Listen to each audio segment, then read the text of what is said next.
സെമിനാരി council അംഗം, ഭദ്രാസന യുവജന പ്രസ്ഥാനം വൈസ് പ്രസിഡന്റ് തുടങ്ങിയ വിവിധ മേഖലകളിൽ സാന്നിധ്യം കൊണ്ടും പ്രവർത്തനങ്ങൾ കൊണ്ടും കരുത്തു തെളിയിച്ച ചെങ്ങന്നൂർ ഭദ്രാസനത്തിന്റെ അഭിമാനം ബഹുമാനപ്പെട്ട തോമസ് അബൈലച്ചനെ വചന ശുശ്രൂഷയ്ക്കായി സസന്തോഷം സ്വാഗതം ചെയ്യുന്നു.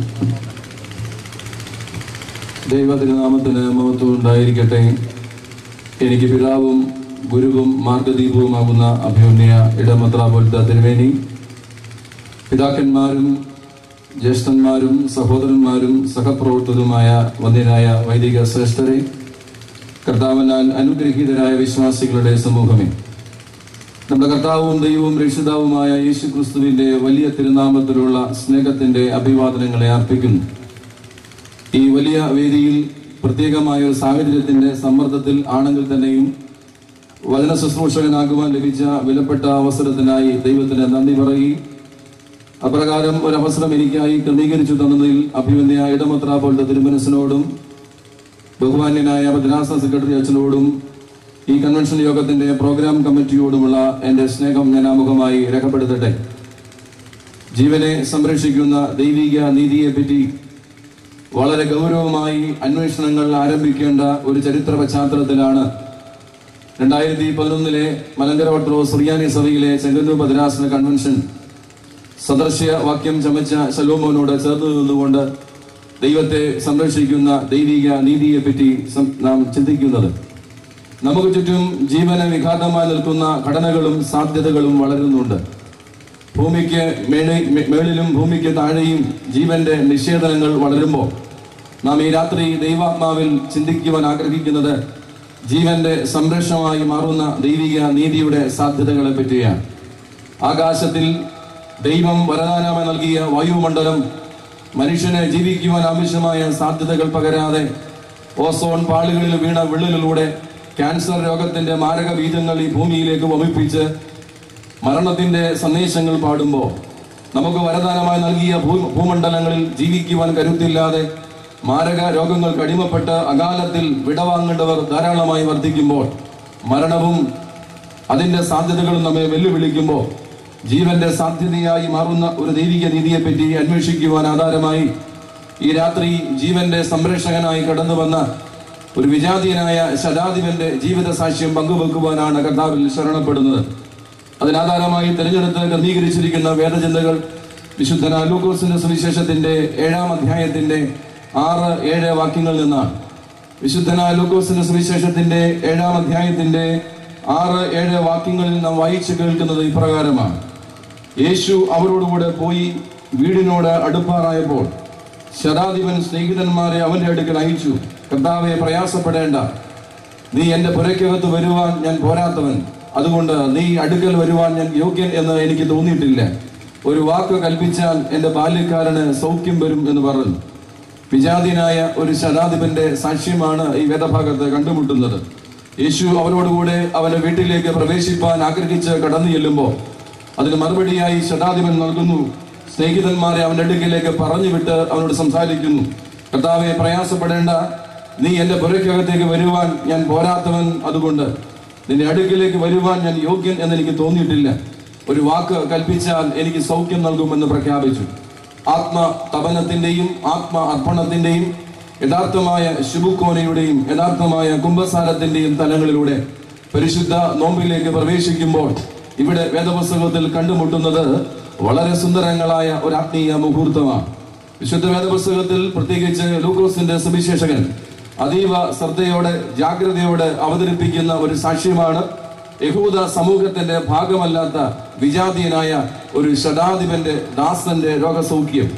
ഇത് ലൂക്കോസ് സുവിശേഷകൻ ദർശനം കാണുന്ന ദൈവശാസ്ത്രത്തിന്റെ കാതലായ പ്രമേയമാണ്.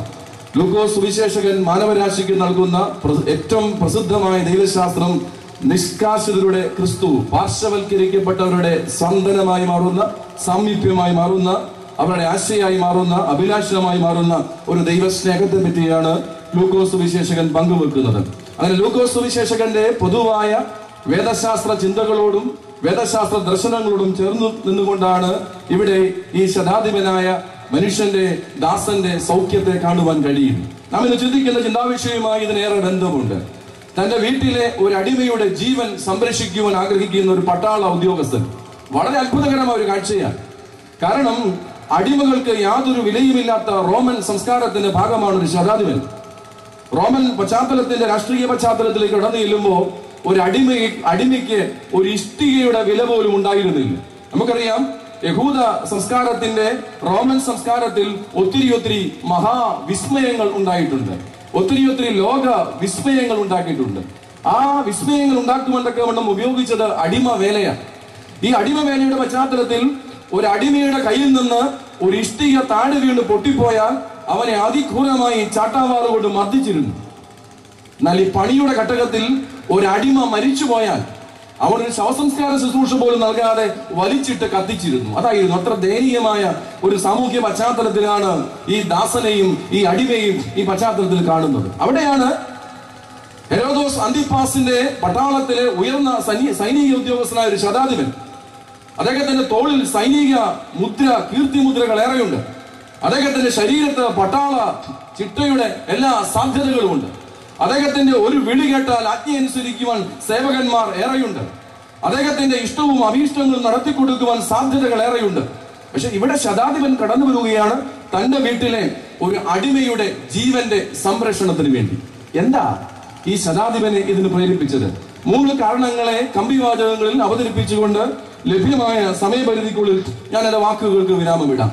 ഒന്നാമതായി, ഈ ശതാധിപന്റെ ജീവിതത്തിൽ കാണുന്ന ജീവനെ സംരക്ഷിക്കുവാനുള്ള നിലപാടെടുക്കുവാൻ അവന് സാധ്യത നൽകിയ ഒന്നാമത്തെ പ്രധാനപ്പെട്ട പ്രത്യേകതയായി നാം കണ്ടുമുട്ടുന്നത് ലൂക്കോസിന്റെ സുവിശേഷത്തിന്റെ 7-ാം അധ്യായത്തിന്റെ 2-3 വാക്യങ്ങളിൽ നിന്നാണ്. ലൂക്കോസിന്റെ സുവിശേഷത്തിന്റെ 7-ാം അധ്യായത്തിന്റെ 2-3 വാക്യങ്ങൾ നാം വായിക്കുന്നു. ഒരു ശതാധിപന് പ്രിയനായ ദാസൻ ദീനം പിടിച്ചു മരിപ്പാറായിരുന്നു. അവൻ യേശുവിന്റെ വസ്തുത കേട്ടിട്ട് അവൻ വന്ന് തന്റെ ദാസനെ രക്ഷിക്കേണ്ടതിന് അവനോട് അപേക്ഷിപ്പാൻ യഹൂദന്മാരുടെ മൂപ്പന്മാരെ അവന്റെ അടുക്കിലേക്ക് അയച്ചു. ഞാൻ സൂചിപ്പിച്ചുവല്ലോ, ഒരു പട്ടാള ഉദ്യോഗസ്ഥൻ, അദ്ദേഹം അധികാരത്തിന്റെ ആൾരൂപമാണ്. ഒരു പട്ടാള ഉദ്യോഗസ്ഥൻ, അദ്ദേഹം ക്രൂരതയുടെ പര്യായമാണ്. നമുക്കറിയാം, യേശുതമ്പുരാന്റെ ക്രൂശ് വേളയിൽ യേശുതമ്പുരാന്റെ പച്ചമാംസത്തിലേക്ക് ചാട്ടാവാർ ആഞ്ഞാഞ്ഞിറക്കുന്ന പട്ടാള ഉദ്യോഗസ്ഥന്മാർ കഷ്ടാനുഭവത്തിന്റെ നിഴലിൽ സജീവ കാഴ്ചയാണ്.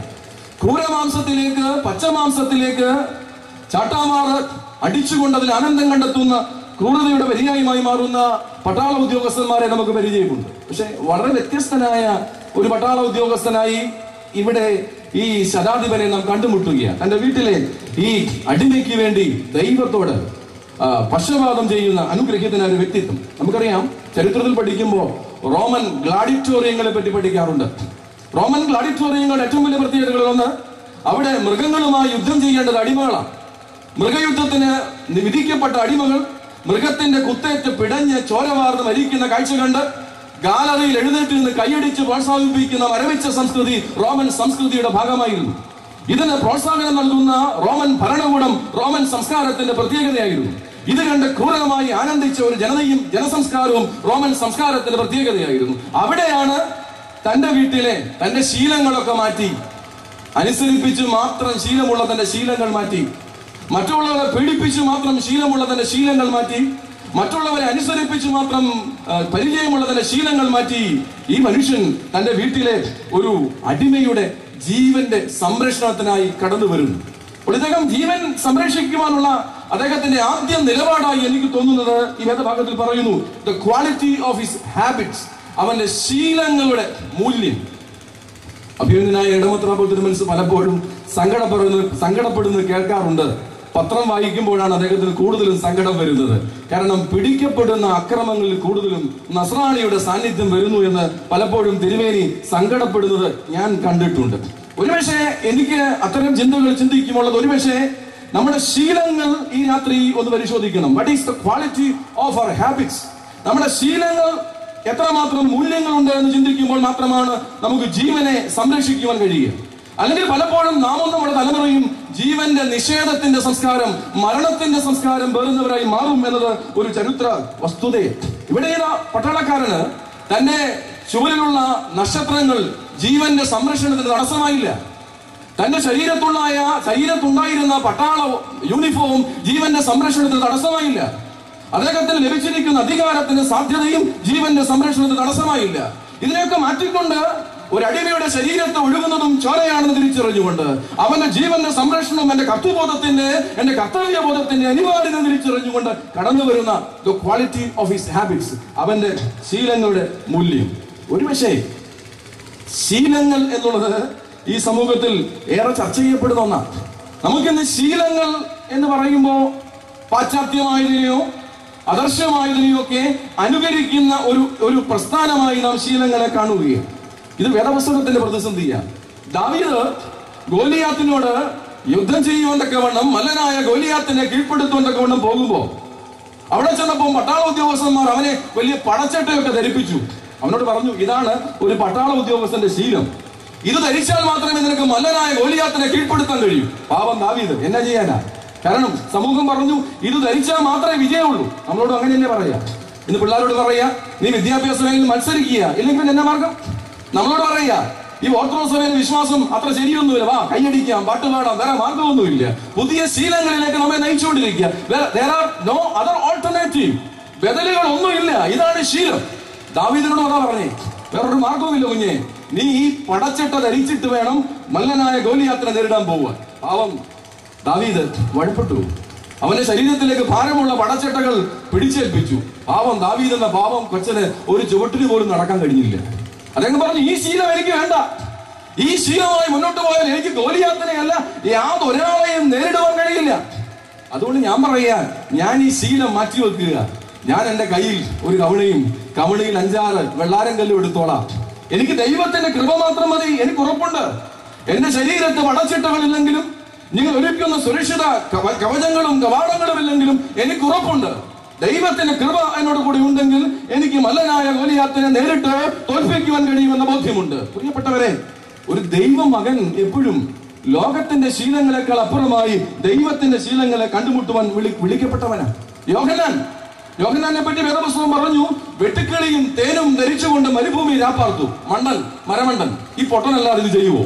കാരണം ജനസമൂഹത്തെ വിട്ടകന്നുകൊണ്ട് വെട്ടുക്കിളിയും തേനും കഴിച്ചുകൊണ്ട് വനാന്തരത്തിൽ വസിക്കുന്ന പരിശുദ്ധനായ യോഹന്നാനെ പറ്റി അന്നത്തെ ശാസ്ത്രിമാർ പറഞ്ഞു, പരീക്ഷന്മാർ പറഞ്ഞു, യോഹന്നാനെ ഇത് നിനക്ക് പറ്റിയ ശീലമല്ല, ഈ ശീലം കൊണ്ട് നീ ഒരിടത്തും എത്തുവാനും കഴിയുന്നില്ല, അതുകൊണ്ട് നീ ജനമധ്യത്തിലേക്ക് വരിക, ഈ പുതിയ സാധ്യതകളെ പരിചയപ്പെടുക. യോഹന്നാൻ പറഞ്ഞു, എനിക്ക് ദൈവത്തിന്റെ കൃപ നൽകുന്ന ശീലങ്ങൾ മതി, ദൈവം നൽകുന്ന ശീലം മതി.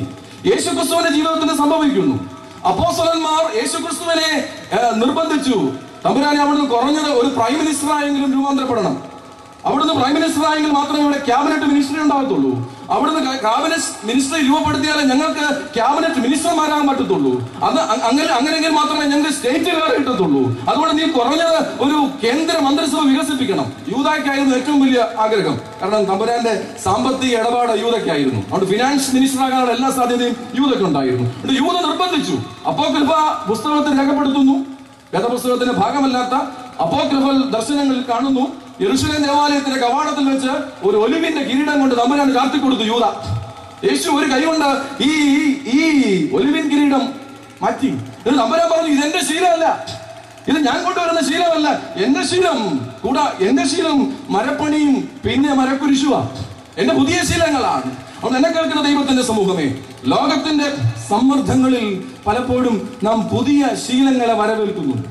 പക്ഷെ ഈ രാത്രി ദൈവം നമ്മൾ സംസാരിക്കുന്നു, ജീവൻ സംരക്ഷിക്കപ്പെടുന്നുണ്ടോ? ജീവന്റെ സംരക്ഷണാർത്ഥമുള്ള നിലപാടെടുക്കുവാൻ ഒരു ക്രൈസ്തവന് ബാധ്യതയുണ്ട്. അവിടെയാണ് വിജാതീയനായ ശതാധിപൻ. അദ്ദേഹം വിശ്വാസം കൊണ്ടൊരു ക്രിസ്ത്യാനിയല്ല, യഹൂദ മതത്തിന്റെ ഭാഗമല്ല.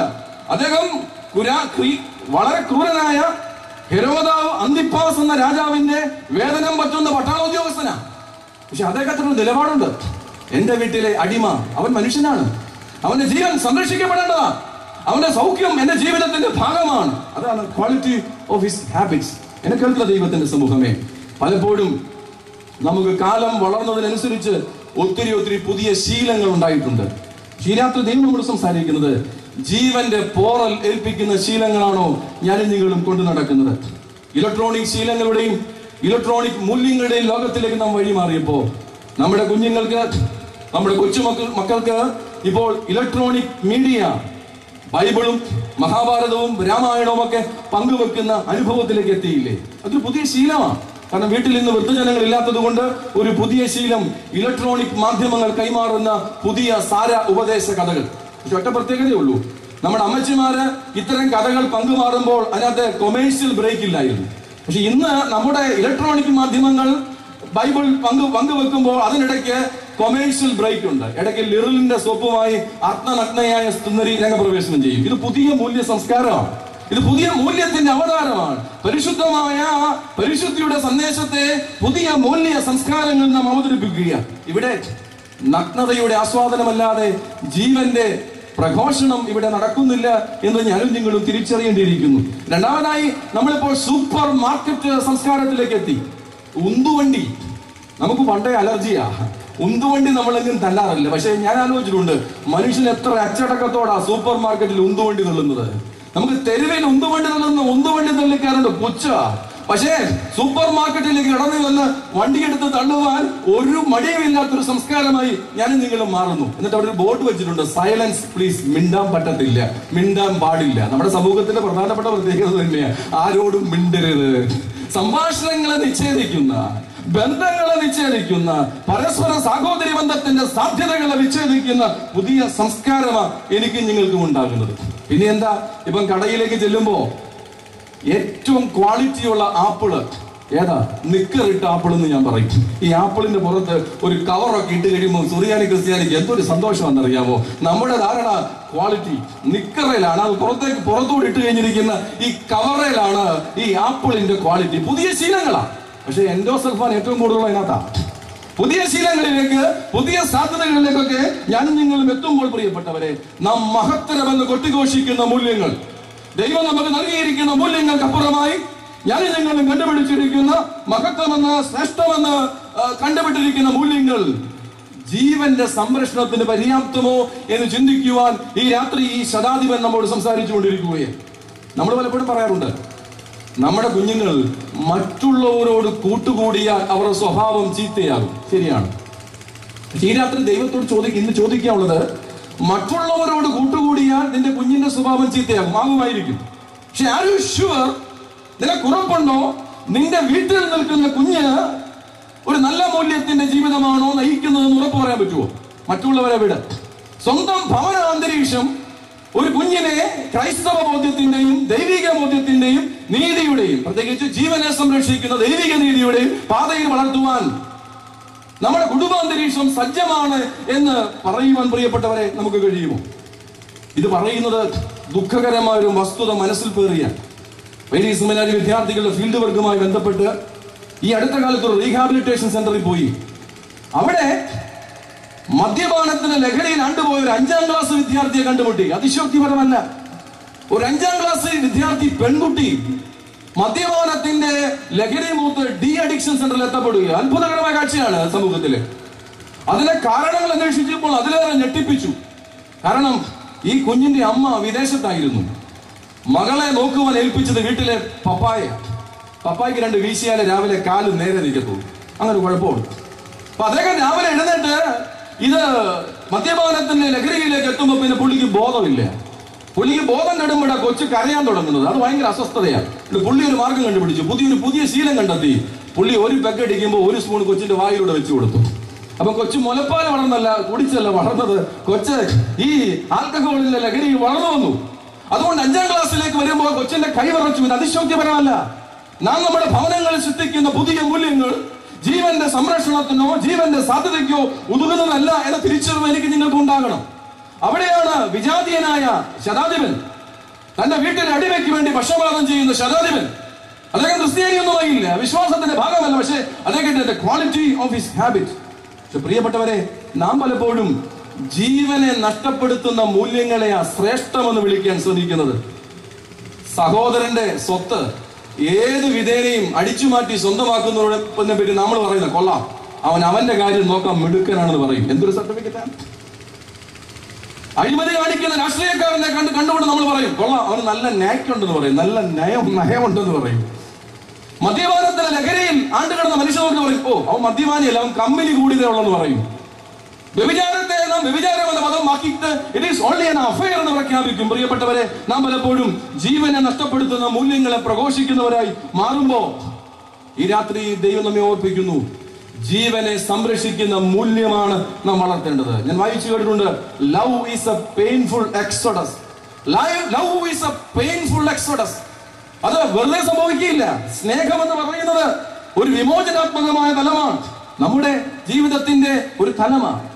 ഈ സ്നേഹിക്കണം എന്ന് നമ്മുടെ കുഞ്ഞുങ്ങളെ പറ്റി പറയാതെ സ്നേഹിക്കാൻ എങ്ങനെയെന്ന് പഠിപ്പിക്കുവാൻ നമുക്ക് ബാധ്യതയുണ്ട്. സ്നേഹം എങ്ങനെയാണ് എന്ന് കൈമാറുവാൻ എനിക്ക് നിങ്ങൾക്കും ബാധ്യതയുണ്ട്. പക്ഷെ നമ്മളെന്താ പറയാ, ഭൂകമ്പം ഉണ്ടായാലും പാഠപുസ്തകം തത്തുവെക്കരുത് എന്ന സന്ദേശമല്ലേ നാം കൈമാറുക. ഈ ലോകത്തിൽ എന്തു സംഭവിച്ചാലും ക്ലാസ് മുറി വിട്ടിറങ്ങരുത്, പഠനമുറി വിട്ടിറങ്ങരുത് എന്ന വലിയ സന്ദേശമാണ് ഞാനും നിങ്ങളും പങ്കുവെക്കുവാൻ തക്കവണ്ണം ആഗ്രഹിക്കുന്നത്. പ്രിയപ്പെട്ടവരെ, നമ്മുടെ ഇടപെടലുകളുടെ ദൂരവ്യാപകമായ പ്രതിസന്ധി പലപ്പോഴും തിരിച്ചറിയുന്നില്ല. നമ്മൾ ഈ വെള്ളത്തിലേക്ക് ഒരു കല്ല് എറിയുക, കല്ല് വെള്ളത്തിൽ താന്നു പോകുമെന്നല്ലാതെ പെട്ടെന്ന് അതിന് യാതൊരു മാറ്റങ്ങളുമില്ല. നമ്മുടെ ആശ്വാസം വെള്ളത്തിൽ കല്ലെറിഞ്ഞു, കല്ല് വെള്ളത്തിൽ താന്നുപോയി. പക്ഷെ അതിന് ദൂരവ്യാപകമായ പ്രതിസന്ധിയുണ്ട്. കാരണം വെള്ളത്തിലേക്ക് ഒരു കല്ല് വന്ന് പതിച്ചാൽ അത് ജലോപരിതലത്തിൽ ചില മർദ്ദങ്ങളെ സൃഷ്ടിക്കുകയും അത് കരയിൽ തിരമാലകളെ സൃഷ്ടിക്കുകയും ചെയ്യും. അത് പലപ്പോഴും നമ്മൾ കണ്ടുമുട്ടുന്നില്ല. നമ്മുടെ ഓരോ സംഭാഷണങ്ങളും ഇത്തരത്തിലാണ്, നമ്മുടെ ഓരോ ഇടപെടലുകളും ഇത്തരത്തിലാണ്. വെള്ളത്തിൽ കല്ലെറിയുന്ന പോലെ നമുക്ക് തോന്നും വലിയ കുഴപ്പമൊന്നും ഇപ്പൊ ഇല്ലെന്ന്. പക്ഷെ ഇത് തിരമാലകൾക്ക് കണക്കെയാ. ഇത് തിരമാലകളിലേക്ക് അതികൂരൻ വമ്പൻ തിരമാലകളായി അടിച്ചു കയറും. മറ്റു സാധ്യതകളിലേക്ക് വമ്പൻ തിരമാലകളായി എത്തുവാൻ സാധ്യതയുണ്ട്. നമുക്കിതിന്റെ ദൂരവ്യാപകമായ പ്രതിസന്ധി തിരിച്ചറിയാൻ കഴിയുന്നില്ല. ഒരു സംഭവം പങ്കുവെക്കാൻ ആഗ്രഹിക്കട്ടെ. വീണ്ടും എന്റെ പൗരോഹിത്യ ജീവിതത്തിൽ നിന്ന് ഈ അടുത്ത കാലത്ത് ഒരാളെ ഉപദേശിക്കാൻ പോയ കഥയാ പറയാൻ പോകുന്നത്. അതിന് പ്രധാനപ്പെട്ട പരാതി, കുഞ്ഞ് കള്ളം പറയുന്നു എന്ന പരാതിക്ക് ഉപദേശം പറയാൻ പോയതാ. അവിടെ ചെന്നു, ഉപദേശം തുടങ്ങി. കൊച്ചാണ് പ്രതി എന്ന ധാരണയിൽ ഞാൻ ഉപദേശിച്ചു. മോനെ കള്ളമൊന്നും പറയരുതെന്ന് വ്യാഖ്യാനിക്കാൻ ശ്രമിച്ചു. അന്നേരമാണ് വീട്ടിലെ ഫോൺ ബെല്ലടിച്ചത്. കൊച്ച് ഫോൺ എടുക്കാൻ ഓടി. മമ്മി പുറകിൽ നിന്ന് വിളിച്ചു പറഞ്ഞു, പപ്പായ്ക്ക് ആണ് ഫോണെങ്കിൽ പപ്പായി ഇവിടെ ഇല്ലെന്ന് പറഞ്ഞേക്കണം. കൊള്ളാം, ഇത് പുതിയ മൂല്യവൽക്കരണമാണ്. ഈ കൊച്ചിനെ കള്ളം പറയാൻ പ്രേരിപ്പിച്ചത് ആരാണ്? ഇത് വെള്ളത്തിൽ കല്ലെറിഞ്ഞത് പോലെ, വെള്ളത്തിൽ കല്ലെറിയുന്നത് പോലെ. ഇത് പെട്ടെന്ന് താണു പോകുന്നുവെങ്കിലും ഇതിന്റെ ദൂരവ്യാപകമായ പ്രതിസന്ധികളെ തിരിച്ചറിയാൻ പ്രിയപ്പെട്ടവരെ എനിക്കിനും കഴിയുന്നില്ല. അവിടെയാണ് ശതാധിപൻ, the quality of his habit, അവന്റെ ജീവന്റെ മൂല്യം. അതുകൊണ്ട് എന്നെ കേൾക്കുന്ന ദൈവത്തിന്റെ സമൂഹമേ, നമ്മുടെ ശീലങ്ങൾ നല്ല കാഴ്ചപ്പാടുകളെ വിതറുന്നവരായി മാറണം. നമ്മുടെ ശരീരഭാഷ, പട്ടാള ഉദ്യോഗസ്ഥന്റെ ശരീരഭാഷ അത് പ്രധാനപ്പെട്ടതാ. ഇവിടെ ഇരിക്കുന്ന പിതാക്കന്മാരെ, നിങ്ങളുടെ ശരീരഭാഷ അധികാരത്തിന്റെ ആജ്ഞാരൂപമായി മാത്രം മാറുന്നുണ്ടോ? എങ്കിൽ നിങ്ങളുടെ കുഞ്ഞുങ്ങളുടെ മനസ്സിന്റെ ഭാഷ നിങ്ങൾക്ക് പലപ്പോഴും അറിയാൻ പറ്റാതെ പോകും. ഇവിടെ ഇരിക്കുന്ന പ്രിയ മാതാപിതാക്കളെ, നിങ്ങളുടെ ശരീരത്തിന്റെ ഭാഷ നിന്റെ കുഞ്ഞുങ്ങളെ മനസ്സിലാക്കുവാൻ കഴിയാതെ വ്യത്യസ്തമായി സഞ്ചരിക്കുന്നുവെങ്കിൽ നിന്റെ കുഞ്ഞിനെ മനസ്സിലാക്കുവാൻ കഴിയാതെ പോകും. അതുകൊണ്ട് ശരിയായ ദർശനം നൽകുന്ന ശീലങ്ങൾ, ഇംഗ്ലീഷിൽ കാഴ്ച എന്നതിന് നാം ഉപയോഗിക്കുന്നത് വിഷൻ എന്നാണ്. VISION, വിഷൻ എന്നാണ് നാം അവതരിപ്പിക്കുക. പക്ഷെ ഇതിന്റെ മുമ്പിൽ രണ്ടക്ഷരം കൂടെ ചേർത്താൽ കുഴപ്പമാണ്. ഡൈ എന്ന പദം, രണ്ട് കാഴ്ച. ഡൈ എന്ന പദത്തിന് ഇംഗ്ലീഷിൽ പറയുക രണ്ടെന്ന്. അപ്പൊ അപ്പൻ ഒരു കാഴ്ചയെ പറ്റി പറയും, അമ്മ വേറൊരു കാഴ്ചയെ പറ്റി പറയും. രണ്ടു കാഴ്ചകൾ വീട്ടിലുണ്ടായാൽ ഡൈവിഷൻ, ദാറ്റ് ഈസ് ഡിവിഷൻ. അത് പിന്നങ്ങളിലേക്കും തക്കങ്ങളിലേക്കും നയിക്കപ്പെടുകയാണ്, തക്കങ്ങളുടെ സാധ്യതകളിലേക്ക് നയിക്കപ്പെടുകയാണ്. അതുകൊണ്ടാണ് ഈ രാത്രി ഈ ശതാധിപൻ നമ്മോട് സംസാരിക്കുന്നത്. ഒരു പട്ടാള ഉദ്യോഗസ്ഥനായിരുന്നിട്ടും അനുസരിപ്പിച്ച് മാത്രം ശീലം ഉണ്ടായിട്ടും അച്ചടക്കത്തിന്റെ വാൾമുനയിൽ മറ്റുള്ളവരെ നിർത്തിച്ച് പരിചയം ഉണ്ടായിട്ടും ആർദ്രതയുടെയും അനുകമ്പയുടെയും സാധ്യതകൾ ചോർന്നു പോയിട്ടും തന്റെ വീട്ടിലെ ശതാധിപന്റെ ജീവന് വേണ്ടി നിലപാടെടുക്കുന്ന the quality of his habit, അവന്റെ ശീലങ്ങളുടെ മൂല്യം. ഈ രാത്രി എന്നെ കേൾക്കുന്ന ദൈവത്തിന്റെ സമൂഹമേ, നമ്മുടെ വരും തലമുറ പുതിയ സാധ്യതകളിലേക്ക് വഴിമാറി സഞ്ചരിക്കുന്നു എന്നത് ഇവിടെ കേട്ട പരിവേദനങ്ങളിൽ ഒന്നാണ്. എന്തുകൊണ്ട് നമ്മുടെ വരും തലമുറ നല്ല മൂല്യങ്ങളുടെ, പൗരസ്ത്യ സഭയുടെ പിതാക്കന്മാർ ദർശനം കണ്ട ആത്മീയതയുടെ ഈറ്റില്യങ്ങളായി അവർ മാറുന്നില്ല എന്ന് തിരിച്ചറിയണം. നോമ്പ് അവർ അനുഷ്ഠിക്കുന്നില്ല എന്ന് പരാതിപ്പെടുമ്പോൾ നോമ്പ് ഭവനത്തിലുണ്ടോ എന്ന് ഞാനും നിങ്ങളും കണ്ടുപിടിക്കണം. അവർ വിശുദ്ധ കുർബാനയിൽ ക്രമമായി എത്തപ്പെടുന്നില്ല എന്ന് നാം പരിവാദപ്പെടുമ്പോൾ വിശുദ്ധ കുർബാനയിൽ ക്രമമായി പങ്കെടുക്കുന്ന ഒരു ശീലം എനിക്ക് ഉണ്ടോ എന്ന് തിരിച്ചറിയണം. ഇവിടെ ഇരിക്കുന്ന പല മാതാപിതാക്കന്മാരുടെയും ചിന്ത, ഞാൻ നന്നായില്ലെങ്കിലും എന്റെ പിള്ളേര് നന്നാകണം എന്നാ, മിക്കവാറും നന്നാവും. നമ്മുടെ അടിസ്ഥാനപരമായ കാഴ്ചപ്പാടാ, ഞാൻ നന്നായില്ലെങ്കിലും ഈ തലമുറ നന്നാകണമെന്ന. അങ്ങനെ നന്നാവുകയില്ല. അതുകൊണ്ട് ഈ ശതാധിപൻ ഓർപ്പിക്കുന്നു, first assure the quality of your life. നിന്റെ ജീവിതത്തിന്റെ ശീലങ്ങളുടെ മൂല്യം ആദ്യം ഉറപ്പാക്കണം. അവിടെയാണ് ജീവന്റെ സംസ്കാരം വളരുന്നത്, അവിടെയാണ് ജീവന്റെ സാധ്യതകൾ വളരുന്നത്. അതുകൊണ്ട് ഈ ശതാധിപൻ ഒന്നാമതായി നമുക്ക് കൈമാറുന്ന ഒന്നാമത്തെ സന്ദേശം അവന്റെ ജീവന്റെ സംരക്ഷണാർത്ഥം അവൻ വളർത്തിയെടുത്ത ശീലങ്ങളുടെ മൂല്യമാണ്. രണ്ടാമതായി ആ മനുഷ്യന്റെ ജീവിതത്തിന്റെ പ്രത്യേകത നാം കണ്ടുമുട്ടുന്നത് വിശുദ്ധ ലൂക്കോസിന്റെ സുവിശേഷത്തിന്റെ 7-ാം അധ്യായം അതിന്റെ 5-ാമത്തെ വാക്യം. വിശുദ്ധ ലൂക്കോസ് സുവിശേഷത്തിന്റെ 7-ാം അധ്യായത്തിന്റെ 5-ാം വാക്യം നാം കാണുന്നു. അവൻ നമ്മുടെ ജനത്തെ സ്നേഹിക്കുന്നു, ഞങ്ങൾക്ക് ഒരു പള്ളിയും തീർപ്പിച്ചു തന്നിരിക്കുന്നു. അവൻ നമ്മുടെ ജനത്തെ സ്നേഹിക്കുന്നു, അവൻ നമുക്ക് ഒരു പള്ളി തീർപ്പിച്ചു തന്നിരിക്കുന്നു. ശതാധിപനെ പറ്റിയുള്ള രണ്ടാമത്തെ സാക്ഷ്യമാണ്. ഈ സാക്ഷ്യം യേശുവിന്റെ അടുക്ക പോയിട്ടാ പറഞ്ഞത്. പ്രത്യേകം ശ്രദ്ധിക്കുക, ഞങ്ങൾക്ക് കൂട്ടായ്മ യോഗത്തിന് ഹോള് പണിതെന്നല്ല പറഞ്ഞത്, ഞങ്ങൾക്ക് ഒരു പള്ളി പണിതെന്നാ പറഞ്ഞത്. പള്ളി എന്നത് യഹൂദന്റെ ആരാധന ആയതുകൊണ്ട് സിനഗോഗ് ആകാനാണ് സാധ്യത. ഏതായാലും ഞങ്ങൾക്ക് ആരാധന അർപ്പിക്കുവാനൊക്കെ വേണം ഒരു ദേവാലയം പണിതു. പ്രിയപ്പെട്ടവരെ, എന്റെ സഭയുടെ ആരാധനയിൽ എനിക്ക് ഏറ്റവും അധികം പ്രത്യേകത തോന്നുന്നു ഇവിടെയാ. തൂയോപ ശുശ്രൂഷയിൽ കാസായും പീലാസയും കയ്യിലെടുത്തേച്ച് പ്രാർത്ഥിക്കുന്നു. ഈ ദേവാലയ നിർമ്മാണത്തിൽ സഹകരിച്ചവരോ എല്ലാവരെയും ഓർക്കുന്നു. ഇത് കർത്താവ് പഠിപ്പിച്ച പ്രാർത്ഥനയാ. കർത്താവിന്റെ അടുക്കിലേക്ക് ഈ സിനഗോഗ് നിർമ്മാണവുമായി ബന്ധപ്പെട്ട് ഈ വിജാതിയൻ ചെന്ന് ആദ്യം പറയുന്നത് ഇതാ, ഞങ്ങൾക്കൊരു പള്ളി നിർമ്മിച്ചു തന്നിരിക്കുന്നു, നീ അനുഗ്രഹിച്ചേ പറ്റത്തുള്ളൂ, അതാ പറയുന്നത്. പക്ഷെ പ്രിയപ്പെട്ടവരെ, ഇത് വളരെ ആശ്ചര്യജനകമായ കാഴ്ചയാണ്. കാരണം 2 കാരണങ്ങളുണ്ട്. ഒരു റോമൻ പട്ടാള ഉദ്യോഗസ്ഥന് യഹൂദ സമൂഹത്തോട് അങ്ങേയറ്റം വെറുപ്പാ. യഹൂദ സമൂഹത്തെ ഒരിക്കലും ഉൾക്കൊള്ളുവാൻ കഴിയുന്ന ഒരു സമൂഹമല്ല റോമൻ പട്ടാളം. നമുക്കറിയാം, യേശുവിന്റെ കാലഘട്ടത്തിലെ പ്രധാനപ്പെട്ട സംഘർഷങ്ങൾ ഒന്നായിരുന്നു റോമൻ സ്റ്റേറ്റും യഹൂദ സമൂഹവും തമ്മിലുള്ള സംഘർഷം. അപ്പോ ഒരു യഹൂദ ഒരു റോമൻ പശ്ചാത്തലത്തിൽ വളർന്ന ശതാധിപൻ, പശ്ചാത്തലം മാത്രമല്ല, ഹെരോദ അന്തിപ്പാസിന്റെ ശമ്പളം കൈപ്പറ്റുന്ന കടപ്പാടുള്ള ഒരു പട്ടാള ഉദ്യോഗസ്ഥൻ അവൻ എന്ത് ചെയ്തു? പള്ളി പണിയിച്ചു കൊടുത്തു. Something remarkable. ഇത് വളരെ പ്രത്യേകത നൽകുന്നതാ. അവൻ ദേവാലയം പണിതു കൊടുത്തു എന്ന് കാണുന്നു. 2, ഒരു പട്ടാള ഉദ്യോഗസ്ഥൻ റോമൻ ചക്രവർത്തി ആരാധനയെ പ്രോത്സാഹിപ്പിക്കേണ്ടവനാ. നമുക്കറിയാം, റോമൻ സ്റ്റേറ്റിന്റെ ഏറ്റവും വലിയ പ്രത്യേകതയാണ് എംപറർ വർഷിപ്പ്. അവിടെ ചക്രവർത്തിയാണ് ആരാധിക്കപ്പെടേണ്ടത്, ചക്രവർത്തിയുടെ രൂപങ്ങളാണ് ആരാധിക്കപ്പെടേണ്ടത്, ചക്രവർത്തിയെ സ്തുതിക്കാനുള്ള ആരാധന ആലയങ്ങളാണ് സ്ഥാപിക്കേണ്ടത്. പക്ഷേ ഇത് 2ഉം കാറ്റിപ്പറത്തിക്കൊണ്ട് ശതാധിപൻ എന്ത് ചെയ്തു? ശതാധിപൻ യഹൂദ സമൂഹത്തിന് വേണ്ടി ഒരു പള്ളി തീർപ്പിച്ചു കൊടുത്തു. ഇത് രണ്ടാമതായി ശതാധിപന്റെ ജീവിതത്തിന്റെ പ്രത്യേകത, അവന്റെ ജീവിതത്തിന്റെ ഇടപെടലിന്റെ മൂല്യം, the quality of his intervention. അവന്റെ ജീവിതത്തിന്റെ ഇടപെടലുകളുടെ മൂല്യം വളരെ പ്രധാനപ്പെട്ടതാണ്. നമ്മുടെ സമൂഹം ആവശ്യത്തിനും അനാവശ്യത്തിനും ഒക്കെ ഇടപെടുന്നവരാണ്. എവിടെയും കയറി എന്തിനും ഇടപെടുന്ന ഒരു സമൂഹമായി നാം മാറുകയാണ്. പക്ഷെ ഇടപെടലുകൾക്ക് മൂല്യമുണ്ടെങ്കിൽ മാത്രമേ പ്രിയപ്പെട്ടവരെ ജീവൻ സംരക്ഷിക്കുകയുള്ളൂ. നമ്മൾ പലപ്പോഴും 2 ദിവസം മുമ്പേ മലയാള മനോരമ കണ്ടു, 2 മക്കൾ, 2 യുവാക്കൾ സാക്ഷര നഗരിയിൽ നശ്വര നഗരിയിൽ ചോര വാർന്നു മരിച്ചു എന്ന് പത്രത്തിൽ വായിച്ചു. കാരണം നമ്മൾ ഉൾവലിയുന്ന സമൂഹമാണ്. തന്റെ മുമ്പിൽ വെച്ച് 2 മക്കൾ മരണത്തോട് പോരാടുമ്പോഴും അതിനെ തിരസ്കരിക്കുന്ന സംസ്കാരത്തിന്റെ ഭാഗമാണ് ഞാൻ നിങ്ങളും. നമ്മൾ ഉൾവലിയുന്ന സംസ്കാരത്തിന്റെ ഭാഗം. പക്ഷെ ശതാധിപന്റെ നയം ഉൾക്കൊള്ളലിന്റെ നയമാണ്.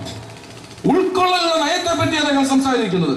അദ്ദേഹം പറഞ്ഞു, ഞാൻ റോമൻ സമൂഹത്തിന്റെ ഭാഗമാണ്, ചക്രവർത്തി ആരാധന പ്രോത്സാഹനം. പക്ഷെ എനിക്ക് ബോധ്യമുണ്ട്, ഈ സിനഗോഗ് ആരാധന അവിടെ ദൈവജനത്തിന്റെ കൂട്ടായ്മ, അവരുടെ സാഹോദര്യം, സംഘബോധം, പ്രാർത്ഥനാ ജീവിതം അത് അനിവാര്യമെന്ന് നമുക്ക് തിരിച്ചറിയുന്ന ശതാധിപൻ. പ്രിയപ്പെട്ടവരെ, നമുക്ക് സമൂഹത്തിന് ചില ക്രിയേറ്റീവായിട്ടുള്ള ഇടപെടൽ, we need certain creative intervention. സമൂഹത്തിന്റെ തലങ്ങളിൽ നമുക്ക് ചില ഇടപെടലുകൾ അനിവാര്യമാണ്. പക്ഷെ നമ്മുടെ ഇടപെടലുകൾ പലപ്പോഴും മുറിവുകളെ സൃഷ്ടിക്കുന്നു എന്നതാണ് യാഥാർത്ഥ്യം. മുറിവുകൾ നമ്മൾ പലപ്പോഴും നമ്മുടെ കുഞ്ഞുങ്ങൾക്ക് നൽകുന്നത് എന്താ? നീ നിന്റെ കാര്യം നോക്ക്, അതല്ലേ? നീ നിന്റെ കാര്യം നോക്കെന്ന് പറഞ്ഞ കൊച്ചിനോടാണ് വീണ്ടും പറയുന്നത്, പ്രായമാകുമ്പോൾ നീ എന്നെ നോക്കണം. ഇതൊന്നും ചെയ്യൂ, ഇതൊന്നും ഒരിക്കലും ചേർത്തില്ല. This is a contradictory message. നമ്മൾ നൽകുന്നത് പലപ്പോഴും പറയും, പഠിക്കാതിരിക്കും പറയും നീ നിന്റെ കാര്യം നോക്ക്, പപ്പായും അമ്മയും സംസാരിക്കും പറയും നീ നിന്റെ കാര്യം നോക്ക്, കൂട്ടുകാരൻ ഒരു പേന കൊടുത്തെന്ന് പറയുമ്പോൾ പപ്പ പറയും നീ നിന്റെ കാര്യം മാത്രം നോക്കിയാൽ മതിയെന്ന്. അതാണ് സന്ദേശം. നീ നിന്റെ കാര്യം നോക്ക്. പ്രായമാകുമ്പോൾ കൊച്ചിനോട് പറയും നീ എന്റെ കാര്യം കൂടെ നോക്കണം. നടക്കുമോ? നടന്നു പറ്റൂല.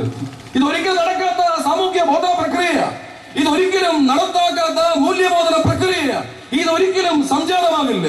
അതുകൊണ്ട് പ്രിയപ്പെട്ടവരെ, നമ്മുടെ ഇടപെടലുകൾ പലപ്പോഴും സമൂഹത്തിന് പോറലുകളെ സൃഷ്ടിക്കുന്നത്. ഈ അടുത്ത കാലത്ത് ഒരമ്മയുടെ വേദന കേൾക്കുവാനിടയായി. വാർദ്ധക്യത്തിൽ ഏറെ ആയ അമ്മ ഒറ്റയ്ക്കാണ് താമസിച്ചിരുന്നത്. അമ്മ ഒറ്റയ്ക്ക് താമസിച്ചുകൊണ്ട് വീട്ടിൽ എവിടെയോ ഉരുണ്ട് പിടച്ച് കാല് രണ്ടും ഒടിഞ്ഞു. ആശുപത്രി ചെന്നു. പ്രായമേറെ ആയി. അന്ന് ഡോക്ടർമാർ സംശയം പ്രകടിപ്പിച്ചു, ഇനിയും ഈ അമ്മയുടെ അസ്ഥി ചേരുമോ എന്ന് നിശ്ചയില്ല, ഏതായാലും ചികിത്സിക്കാം, മക്കളെയൊക്കെ വിവരം അറിയിക്കുക. മക്കളൊക്കെ പലയിടങ്ങളിലാണ്. ഏതായാലും ഡോക്ടറെ ശുഭാപ്തി വിശ്വാസത്തോടെ ചികിത്സ നടത്തി. മക്കൾ വല്ലപ്പോഴൊക്കെ വന്നും പോയി നിന്നു. 5-6 പ്രാവശ്യം വന്നപ്പോൾ മക്കൾക്ക് തോന്നി ഈ ഇടപാട് ശരിയാവൂല. ഏതായാലും ദൈവത്തിന്റെ വലിയ കൃപ കൊണ്ട് ഡോക്ടർമാര് ഒരിക്കലും ചേരില്ല എന്ന് പറഞ്ഞ അമ്മയുടെ അസ്ഥി ചേർന്നു. ഒടിവുകളൊക്കെ കുഴപ്പമില്ലാതെ പോയി. അപ്പൊ ഡോക്ടർമാർ വളരെ സന്തോഷത്തോടെ മക്കളോട് പറഞ്ഞു, അമ്മയെ ഇനി വീട്ടിൽ കൊണ്ടുപോവാ. മക്കൾ ഒരു സുനോദോസ് വിളിച്ചു കൂട്ടി. എന്നിട്ട് അവർ ഒരു തീരുമാനം എടുത്തു, നമുക്ക് അമ്മയെ മറ്റിടങ്ങളിൽ ഓൾഡ് ഏജ് ഹോമുകളിൽ എവിടെയോ നമുക്ക് മാറ്റി പാർപ്പിക്കാം.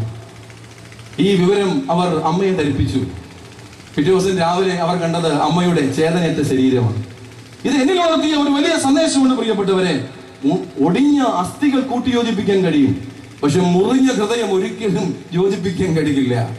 ഒടിഞ്ഞ അസ്ഥികൾ ഒരു പക്ഷേ കൂട്ടിയോജിപ്പിക്കപ്പെട്ടേക്കാം, പക്ഷെ നമ്മുടെ ഇടപെടലുകൾ കൊണ്ട് മുറിവേൽക്കപ്പെട്ട ജീവിതങ്ങൾ, നമ്മുടെ ജീവിതത്തിന്റെ സ്വാർത്ഥപരമായ ഇടപെടലുകൾ മുറിവേൽപ്പിക്കുന്ന ജീവിത അനുഭവങ്ങൾ, അത് മുറികൂടുക പ്രയാസമാണ് പ്രിയപ്പെട്ടവരെ.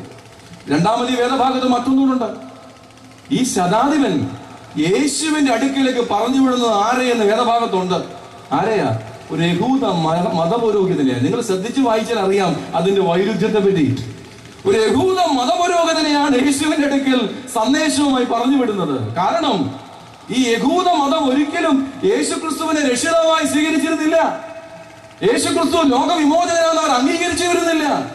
പക്ഷെ ഈ മഹാപുരോഹിതൻ അവിടെ പോയി പറഞ്ഞു, കർത്താവേ, നീ ഒരു വാക്ക് പ്രാർത്ഥിച്ചാൽ ഈ മനുഷ്യന്റെ ദാസന്, ഇത് വലിയ സുവിശേഷമാണ്. അമേനച്ചനോ മറ്റു പലരോ ചെയ്യുന്ന സുവിശേഷത്തെക്കാൾ ഏറ്റവും വലിയ സുവിശേഷമാണ് ഇവിടെ ശതാധിപൻ ചെയ്യുന്നത്. ശതാധിപൻ ഒരു മഹാപുരോഹിതനെ ക്രിസ്തുവിന്റെ അടുക്കലേക്ക് പറഞ്ഞു വിടുകയാ. ഞാൻ പറഞ്ഞു, എനിക്ക് തോന്നുന്നു ആദ്യത്തെ ശുഭകോല ശുശ്രൂഷ നടത്തിയത് ഈ ശതാധിപനാണെന്ന എന്റെ ഒരു ധാരണ. ആദ്യത്തെ ശുഭകോല ശുശ്രൂഷയാണ് ഇവിടെ ഈ ശതാധിപൻ ചെയ്തത്. ശതാധിപൻ ചെയ്ത ശുഭകോലയാ. കാരണം യേശു തമ്പുരാനെയും യഹൂദ മതപുരോഹിതനെയും തമ്മിൽ നിരപ്പിക്കുന്ന അനുരഞ്ജനത്തിന്റെ ശുശ്രൂഷയാണ് ഇവിടെ ഈ ശതാധിപൻ പൂർത്തീകരിച്ചു കൊടുക്കുന്നത്. ആ ശതാധിപന്റെ ഇടപെടലുകൾ സമൂഹത്തിൽ സൃഷ്ടിക്കുന്നത് അനുരഞ്ജനമാണ്. ഈ രാത്രി ദൈവം നമ്മോട് സംസാരിക്കുന്നു. നമ്മുടെ ഇടപെടലുകൾ നമ്മുടെ കുടുംബജീവിതത്തിൽ അനുരഞ്ജനത്തിന്റെ സാധ്യതകൾ സൃഷ്ടിക്കുന്നുണ്ടോ? നാം ചിന്തിക്കേണ്ട വസ്തുതയാണ്. നമ്മുടെ ഇടപെടലുകൾ നമ്മുടെ കുഞ്ഞുങ്ങളുടെ ജീവിതത്തിൽ ശാന്തിയുടെ സാധ്യതകളെ സൃഷ്ടിക്കുന്നുണ്ടോ? നാം ചിന്തിക്കേണ്ടതാ. നമ്മുടെ ഇടപെടലുകൾ ഈ സമൂഹത്തിൽ അനുരഞ്ജനത്തിന്റെ സാധ്യതകളെ സൃഷ്ടിക്കുന്നുണ്ടോ? നാം ചിന്തിക്കേണ്ടതാ. പക്ഷെ വിജാതീയനായ ഈ ശതാധിപന്റെ ഇടപെടലുകൾ സമൂഹത്തിൽ നീതി, ജീവന്റെ സംരക്ഷണം പൂർത്തീകരിക്കപ്പെടുകയാണ്. പ്രിയപ്പെട്ടവരെ, പലപ്പോഴും അനുഗ്രഹത്തെ ശാപമാക്കുവാനും ശാപത്തെ അനുഗ്രഹമാക്കുവാനും മനുഷ്യന് വരമുണ്ടെന്നാ പറയുക. രണ്ടും മനുഷ്യന്റെ സാധ്യതയാണ്. അനുഗ്രഹത്തെ ശാപമാക്കുവാനും ശാപത്തെ അനുഗ്രഹമാക്കുവാനും വരം ലഭിച്ചവനാ മനുഷ്യൻ. എത്ര പ്രതിഭകളെ കണ്ടെത്തുവാൻ കഴിയും. ഒരു ബധിരനായി പിറന്നു വന്ന സംഗീത ചക്രവർത്തി ബിധോവാൻ ബധിരനായിരുന്നു, ശാപമുണ്ടായിരുന്നു. പക്ഷേ തന്റെ ശാപത്തെ സംഗീത ലോകത്തിന് വിസ്മയമായി അദ്ദേഹം പങ്കുവച്ചു. ഒരു അന്ധനായി കടന്നു വന്ന ജോൺ മിൽട്ടൺ, അദ്ദേഹം ഒത്തിരി സാധ്യതകളെ ലോകത്തിന് പങ്കുവച്ചു. ഒരു കാരാഗ്രഹി പ്രമാണിയായി വാസിയായി മാറിയ ജോൺ ബെനിയൻ, പരദേശി മോശയാത്ര ചരിച്ച ബെനിയൻ, ഒരു കാരാഗ്രഹ വാസിയായിരുന്നു. പക്ഷേ തങ്ങൾക്ക് ലഭിച്ചിരിക്കുന്ന നഷ്ടബോധങ്ങളൊക്കെ അനുഗ്രഹത്തിന്റെ സാധ്യതകളായി വർദ്ധിപ്പിക്കുമെന്നൊക്കെ വണ്ണം അവർക്ക് കഴിഞ്ഞു. അതോടൊപ്പം തന്നെ ലഭിച്ച അനുഗ്രഹങ്ങളെ മുടിയൻ പുത്രന്മാരെ പോലെ നശിപ്പിക്കുന്ന എത്രയോ സാധ്യതകൾ ഈ ലോകത്ത് ജീവിക്കുന്നു. എത്രയോ ആളുകൾ ഇവിടെ ജീവിക്കുന്നു. ദൈവം വരദാനമായി നൽകിയ സൗന്ദര്യം അത് മറ്റു പ്രവർത്തനങ്ങൾക്ക് ഉപയോഗിക്കുന്ന എത്രയോ പേർ ഈ സമൂഹത്തിൽ ജീവിക്കുന്നു. ദൈവം വരദാനമായി നൽകിയ വിദ്യാഭ്യാസം ബോംബുണ്ടാക്കുവാനും ചാവേറുകളായി പൊട്ടിത്തെറിക്കുവാനും സമൂഹത്തിൽ ബാങ്ക് കൊള്ളയടിക്കുവാനും ഒക്കെ ഉപയോഗിക്കുന്ന എത്രയോ യൗവനങ്ങൾ ഇവിടെ ജീവിക്കുന്നു. ദൈവം നൽകിയ ആരോഗ്യത്തെയും ദൈവം നൽകിയ സാധ്യതകളെയും ഒക്കെ നിഷേധാത്മകമായ സാധ്യതകൾ പ്രവർത്തിക്കുന്നവർ എത്രയോ പേർ ഈ സമൂഹത്തിൽ ജീവിക്കുന്നു. അത് ഞാൻ നിങ്ങൾ തിരിച്ചറിയണം. അതാ ഞാൻ പറഞ്ഞത്, അനുഗ്രഹത്തെ ശാപമാക്കുവാനും ശാപത്തെ അനുഗ്രഹമാക്കുവാനും മനുഷ്യന് ഉണ്ട്. അതുകൊണ്ട് ദൈവിക ഇടപെടൽ, അവർ ഇന്ത്യൻ ഇന്റർവെൻഷൻ പോസിറ്റീവ് എനർജി. അത് വളരെ ക്രിയാത്മകമായ സന്ദേശങ്ങൾ പങ്കുവെക്കേണ്ടതാണ്. നമുക്കറിയാം, ഈ പൂജ്യം എന്നുള്ളത് ശൂന്യതയെ കുറിക്കുന്നതാണ്. ഒന്നുമില്ല. ഈ ഒന്നുമില്ലായ്മ എന്ത് ചെയ്യണമെന്ന് നമ്മുടെ ചോദ്യമാണ്. പക്ഷെ പ്രിയപ്പെട്ടവരെ, ഈ പൂജ്യം എന്നതിനോട് ചേർന്നത് ചില അക്ഷരങ്ങൾ കൂട്ടിച്ചേർത്താൽ അത് സാധ്യതയായി മാറും. ഓപ്പർച്യൂണിറ്റി എന്ന പദത്തിന്റെ ആദ്യ വാചകമാണ് ഈ പൂജ്യം. പൂജ്യത്തിന് മുമ്പേറുവാൻ സാധ്യതകളില്ല എന്ന് പറയുമ്പോൾ സാധ്യതയുടെ പാതയും പന്തയവും സാധ്യതയുടെ സാധ്യതകളും പങ്കുവെക്കേണ്ടത് നമ്മുടെ ദൗത്യം. There we need intervention. അവിടെയാണ് നമുക്ക് ഇടപെടലുകൾ വേണ്ടത്. അവിടെയാണ് ക്രൈസ്തവ മൂല്യങ്ങൾ വേണ്ടത്. ഒന്നുമില്ല എന്ന് ചിന്തിക്കുന്ന, ജീവിതം പാഴെന്ന് ചിന്തിക്കുന്ന, ജീവിതം ശൂന്യമെന്ന് ചിന്തിക്കുന്ന, നഷ്ടബോധങ്ങളുടെയും നഷ്ടവസന്തങ്ങളുടെയും ലോകത്ത് ജീവിക്കുന്ന ഈ സമൂഹത്തിന് സാധ്യതകളുടെ വഴിത്താരകളായി മാറുന്ന, സാധ്യതകളുടെ സന്ദേശങ്ങളായി മാറുന്ന, സാധ്യതകളുടെ സാധ്യതകളെ പേറുന്ന ഇടപെടലുകളാണ് ക്രൈസ്തവ ശുശ്രൂഷ. ആ ഇടപെടലുകളാണ് ജീവന്റെ സംരക്ഷണം നൽകുന്നത്. ഈ ഇടപെടൽ കർത്താവ് നമ്മോട് ആവശ്യപ്പെടുന്ന ശ്രേഷ്ഠമായ ദൗത്യമാണ്. പത്രോസ് താബോർ മലയിൽ ഇടപെട്ടു. മോശയെയും ഏലിയാവിനെയും പിന്നെ ക്രിസ്തുവിനെയും കണ്ട തേജസ്സിന്റെ സുന്ദര സുരവില മുഹൂർത്തത്തിൽ പത്രോസ് ഇടപെട്ടു. പക്ഷെ പത്രോസ് ഇടപെട്ടത് 3 കൂടാരങ്ങൾക്ക് വേണ്ടിയാണ്. ഈ അടുത്ത കാലത്ത് ഒരു പിതാവ് സംസാരിക്കുന്നത് കേട്ടു. ആദ്യത്തെ സ്ഥാപനവൽക്കരണം താബോറിൽ ആരംഭിച്ചു. 3 കൂടാരങ്ങൾക്ക് വേണ്ടിയാ തമ്പുരാൻ ശിഷ്യൻ ഇടപെട്ടത്. രണ്ടാമതായി അതിന് ബദലായി തമ്പുരാൻ ഒരു ഇടപെടൽ പഠിപ്പിച്ചു. താഴ്വാരത്തിൽ ചന്ദ്രരോഗിയായ മനുഷ്യന്റെ ജീവിതത്തോട് ഇടപെടാൻ കഴിയുമോ ശിഷ്യന്മാരെ ചോദിച്ചു. അവൻ അങ്ങോട്ടേക്കോട്ട് നോക്കുക. അവർക്ക് ഇടപെടാൻ കഴിയുന്നില്ല. യേശു ഇടപെട്ടു. യേശു ആ മനുഷ്യന്റെ ജീവിതത്തിൽ ഇടപെട്ടപ്പോൾ അവന് സ്ഥിരതയും സൗഖ്യവും വരദാനവും ലഭ്യമാവുകയും. വീണ്ടും ഉണ്ട്, ശിഷ്യന്മാര് കർത്തുമേശയിൽ കയറി ഇടപെട്ടു. യേശുവിന്റെ കഷ്ടാനുഭവത്തിന്റെ തലേസന്ധിയിൽ മർക്കോസിന്റെ മാളികയിൽ വിശുദ്ധ കുർബാന സ്ഥാപിച്ചു. തമ്പുരാൻ പലവട്ടം പറഞ്ഞു, മക്കളെ ഞാൻ നാളെ ക്രൂശിക്കാൻ പോവുക, യഹൂദന്മാരെന്നെ ക്രൂശിക്കും. പക്ഷെ ഇവർക്ക് ഇതൊന്നും പ്രശ്നമല്ല. അവരിടപെട്ടു. അവരിടപെട്ട ഒരു ചോദ്യം ചോദിച്ചു, കർത്താവേ ഞങ്ങളിൽ വലിയവൻ? അത് വലിയ ചോദ്യം.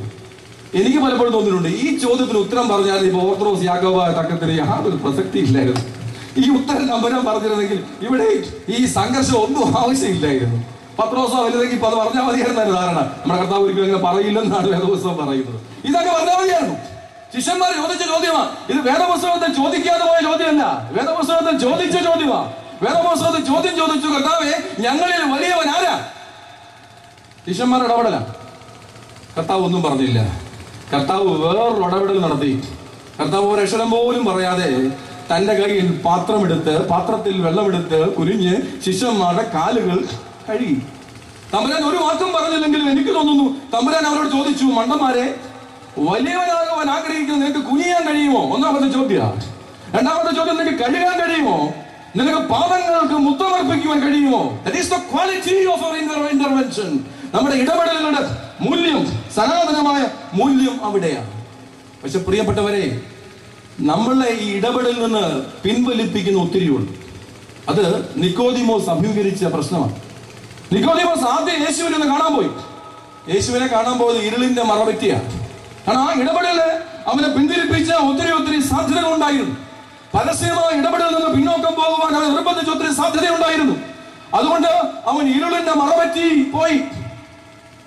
ഇരുളിന്റെ മറപറ്റി പോയ നിക്കോദിമോസ് പിന്നീട് പരസ്യമായി 2 നിലപാടെടുത്തു എന്ന് വേദപുസ്തകത്തിലുണ്ട്. ഒന്നാമത്തെ അദ്ദേഹത്തിന്റെ നിലപാട് സന്നദ്ധി സംഘത്തിലാണ്. സന്നദ്ധി സംഘത്തിൽ എല്ലാവരും കർത്താവിനെ ന്യായം വിളിച്ചപ്പോൾ നിക്കോദിമോസ് എഴുന്നേറ്റ് ചോദിച്ചു, ഇത് ന്യായമോ? ഇത് യഹൂദ സന്നദ്ധി സംഘത്തിന്റെ റൂളല്ല, റെഗുലേഷൻ അല്ല. രാത്രിയിൽ വിളിച്ച് സന്നദ്ധി സംഘം വിളിച്ചു കൂട്ടാൻ അതിന് അവകാശങ്ങളില്ല. നിങ്ങൾ പിന്നെ എന്തിന്റെ തലങ്ങളിൽ അവർ ചെയ്യുന്നു? സോ ഇടപെടാൻ പേടിയുള്ള ശിഷ്യന് ഇടപെടാൻ ധൈര്യം നൽകുന്ന കർത്താവ്, അത് വളരെ പ്രധാനപ്പെട്ടതാണ്. ഇടപെടാൻ പേടിയുള്ള ശിഷ്യന് ഇടപെടുവാൻ കരുത്തും സാധ്യതകളും നൽകുന്ന ഒരു ദൈവത്തിന്റെ സ്നേഹം. അത് കഴിഞ്ഞ് രണ്ടാമത്തെ ഇടപെടൽ, യേശു തമ്പുരാന്റെ മൃതശരീരം കാൽവരി ക്രൂശിൽ തൂങ്ങിയാടുമ്പോ ആരാണ് ഈ മൃതശരീരം ഏറ്റെടുത്ത് സംസ്കരിക്കേണ്ടത്? വീരശൂര പരാക്രമികളായ ഒത്തിരി ശിഷ്യന്മാരുണ്ടായിരുന്നു. ആരുമില്ല. ആരാണ് ഈ മൃതശരീരം ഏറ്റെടുക്കേണ്ടത്? അപ്പോഴും ധൈര്യവാനായ നിക്കോദിമോസ് രംഗത്ത് വന്നു. അവന്റെ ശരീരം ഞാൻ ഏറ്റെടുക്കും, അവന്റെ ശരീരത്തിന്റെ സംസ്കാര ശുശ്രൂഷ ഞാൻ നിർവഹിക്കും എന്ന കരുത്തുറ്റ നിലപാടിന്റെ അനുഭവത്തിലേക്ക് അവരെ തൂകിയാണ്. പ്രിയപ്പെട്ടവരെ, നമുക്കും ഉണ്ടാകേണ്ടത് ഈ ഇടപെടലാണ്. പക്ഷെ ഇടപെടൽ മറ്റുള്ളവരെ കുത്തിനോവിക്കുന്ന ഇടപെടലല്ല, മറ്റുള്ളവരിൽ ജീവന്റെ സാധ്യതകളെ നിഷേധിക്കുന്ന ഇടപെടലുകളുമല്ല, മറ്റുള്ളവരുടെ ജീവിതത്തിൽ സാധ്യതകൾ തെളിയിച്ചു കൊടുക്കുന്ന ഇടപെടലായി എനിക്ക് നിങ്ങൾക്കും മാറേണ്ടിയിരിക്കുന്നു. എന്റെയും നിങ്ങളുടെയും ജീവിതത്തിന്റെ സാധ്യതകൾ രൂപപ്പെടുത്തേണ്ടിയിരിക്കുന്നു. അവിടെയാണ് ശതാധിപന്റെ ജീവിതത്തിലെ രണ്ടാമത്തെ പ്രത്യേകത. താൻ ഒരു യഹൂദ മതത്തിന് വിരോധിയായി വർദ്ധിക്കേണ്ട ആളായിട്ടും പട്ടാള ഉദ്യോഗസ്ഥ നിലയിൽ ചക്രവർത്തി ആരാധനയെ പ്രോത്സാഹിപ്പിക്കേണ്ട വ്യക്തിയായിട്ടും, അദ്ദേഹം ചക്രവർത്തി ആരാധനയെ പ്രോത്സാഹിപ്പിച്ചിരുന്നെങ്കിൽ സ്ഥാനക്കയറ്റം കിട്ടുമായിരുന്നു, അദ്ദേഹത്തിന്റെ തോളിലെ നക്ഷത്രങ്ങൾ എണ്ണം വർദ്ധിക്കുമായിരുന്നു, അദ്ദേഹത്തിന് ഇൻക്രിമെന്റ് വർദ്ധിക്കുമായിരുന്നു, അദ്ദേഹത്തിന്റെ അലവൻസ് വർദ്ധിക്കുമായിരുന്നു, അദ്ദേഹത്തിന്റെ പൊളിറ്റിക്കൽ പവർ വർദ്ധിക്കുമായിരുന്നു. എനിക്ക് പ്രിയപ്പെട്ടവരെ, പലപ്പോഴും അഭിമന്യ പിതാവ് അടക്കം എനിക്ക് കൈമാറിക്കുന്ന ആത്മബോധമുണ്ട്. ചുമരെഴുതുവാൻ പരിശുദ്ധ സഭയുണ്ട്. സഭയില്ലാതെ വളരുവാൻ ആരെങ്കിലും ആഗ്രഹിക്കുന്നുവെങ്കിൽ, സഭയ്ക്ക് അതീതമായി ആരെങ്കിലും വളരുവാൻ ആഗ്രഹിക്കുന്നുവെങ്കിൽ അത് നഷ്ടവസന്തങ്ങളുടെ ലോകമാണ്, അത് നഷ്ട സാധ്യതയുടെ ലോകമാണ്. ഞാൻ പലപ്പോഴും പറയാറുണ്ട്, സഭയുടെ പോരാട്ടങ്ങളുമായി പങ്കുചേരാത്ത ഒരു ദൈവശാസ്ത്രമോ ഒരു ദൈവശാസ്ത്രത്തിനോ ഇല്ല. അങ്ങനെ ദൈവശാസ്ത്രമോ ദൈവശാസ്ത്രത്തിലോ എനിക്ക് വിശ്വാസമില്ല എന്ന് ഈ വേദിയിൽ പ്രഖ്യാപിപ്പാൻ എനിക്ക് ആഗ്രഹമുണ്ട്. സഭയുടെ പൊതുവായ പോരാട്ടങ്ങളോട്, സഭയുടെ പൊതുവായ സംഘർഷങ്ങളോട് ചേർന്ന് നിൽക്കാത്തൊരു പോരാട്ടങ്ങൾ നമുക്കില്ല. പക്ഷെ നമുക്ക് പലപ്പോഴും സ്വന്തം പട്ടാള യൂണിഫോമിൽ പതിക്കുന്ന കീർത്തിമുദ്രകളാണ് പ്രധാനം, സ്വന്തം സ്ഥാനമുദ്രകളാണ് പ്രധാനം. അവിടെ പലരും പരിശുദ്ധ സഭയുടെ പോരാട്ടങ്ങളെ നിസ്സംഗരായി ചോദ്യം ചെയ്യുമ്പോൾ അത് ചോദ്യം ചെയ്യപ്പെടേണ്ട വസ്തുതയാ, അത് ജീവൻ കൊടുത്തു പോലും ചോദ്യം ചെയ്യപ്പെടേണ്ട വസ്തുതയാ. സ്വന്തം കുപ്പായത്തിന്റെ തൊങ്ങലുകൾക്ക് വേണ്ടി, സ്വന്തം കുപ്പായങ്ങൾ ചേർക്കുന്ന നക്ഷത്ര കുപ്പായങ്ങൾക്ക് വേണ്ടി, സ്വന്തം പട്ടാള സാധ്യതകൾക്ക് വേണ്ടി ക്രിസ്തുവിനെ ഒറ്റുകൊടുക്കുന്ന സാധ്യതകൾ നാം തിരിച്ചറിയേണ്ടതാ. അവിടെയാ ശതാധിപന്റെ നിലപാട്, the quality of his intervention, അവന്റെ നിലപാടിന്റെ പ്രത്യേകത.